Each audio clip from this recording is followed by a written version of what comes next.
গায়রত কি? সাহাবীরা তাদের স্ত্রীর নাম পর্যন্ত পরপুরুষদের বলতেন না। এটাই গায়রত। একজন গায়রতহীন পুরুষ বড়ই ভয়ানক। এখনকার সময়ে পুরুষদের গায়রত থাকবে তো দূরের কথা, তারা তাদের স্ত্রীদের বেপরদা ছবি ফেসবুকে আপলোড দেয়। আল্লাহ মাগফিরলি। একদিন এক ব্যক্তি আলী ইবনু আবি তালিব রাদিয়াল্লাহু আনহুকে জিজ্ঞেস করলেন, তার স্ত্রী কেমন আছে? তিনি উত্তরে বলেছিলেন, যদি তোমার রক্ত হালাল হতো তাহলে আমি তরবারি দিয়ে তোমার মাথা কেটে ফেলতাম। মক্কার একটি ঘটনা। মক্কায় এক মুশরিক তার উটকে জবেহ করে দিয়েছিল। তখন তাকে জিজ্ঞেস করা হয়েছিল, আপনি আপনার উটটিকে জবেহ করলেন কেন? আপনার টাকার প্রয়োজন হলে বিক্রি করে দিতে পারতেন। তখন লোকটি বলল, এই উটের উপর দিয়ে আমার পরিবারের মহিলারা চলাফেরা করত, বিক্রি করে দিলে তো এই উটের উপর দিয়ে অন্য পুরুষটা বসবে, এটা আমার কখনোই সহ্য হবে না, তাই এই উট আমি রাখবই না। একজন মুশরিক হওয়ার সত্ত্বেও তার কত গায়রত!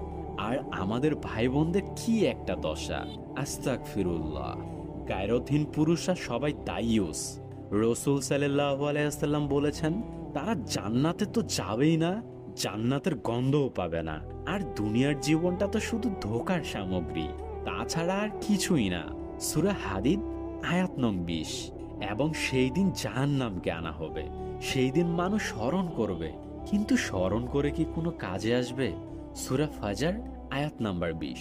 স্ত্রীকে সাথে নিয়ে বন্ধুদের সাথে হাসি তামাশায় ব্যস্ত থাকা, বউয়ের চুল দেখা যাবে তাতে কোনো কষ্ট তো পাবে দূরের কথা, বিয়ের সময় বন্ধুকে নিজের বউকে দেখিয়ে এরপরে আবার শুনবে মেয়েটি কেমন, বন্ধুদের চোখে খোরাক বানিয়ে তারপর সে বিয়ে করবে। আর এটা নাকি এখনকার সমাজের ট্রেন্ড। আল্লাহ মাগফিরলি। আর এখনকার পুরুষদের গায়রত থাকবে তো দূরের কথা, অনেকে গায়রত কি সেই জিনিসটাও জানে না। হায় আফসোস। ফি আমানিল্লাহ। আবারও আমাদের একতরফা কথা হবে নতুন কোনো ভিডিওতে।